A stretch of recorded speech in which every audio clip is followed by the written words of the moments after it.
Salut les copains, j'espère que vous allez bien.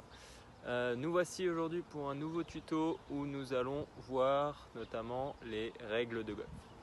Première règle, j'allais dire essentielle, qui peut vous arriver quand vous êtes sur le parcours. On va voir ensemble la balle qui va dans un obstacle d'eau. Démonstration en images.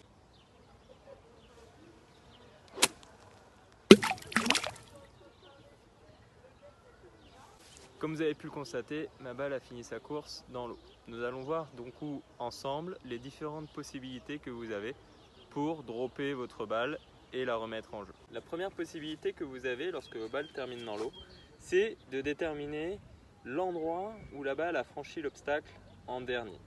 À partir de ce point-là, on va dropper à 2 longueurs de club sans se rapprocher du drapeau.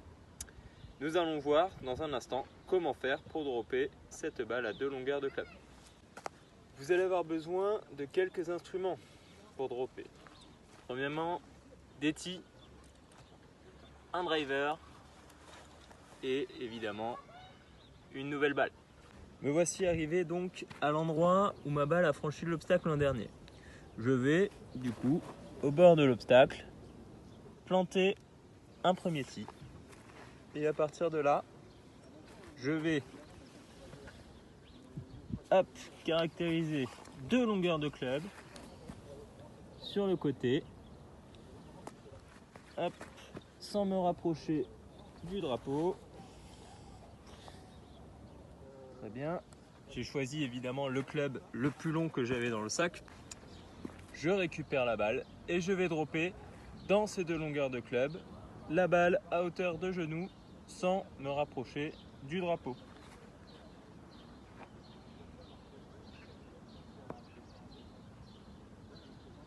Ma balle est en jeu, je vais donc jouer mon 3e coup.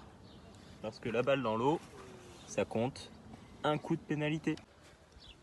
Deuxième possibilité que vous avez pour dropper votre balle lorsqu'elle est dans un obstacle.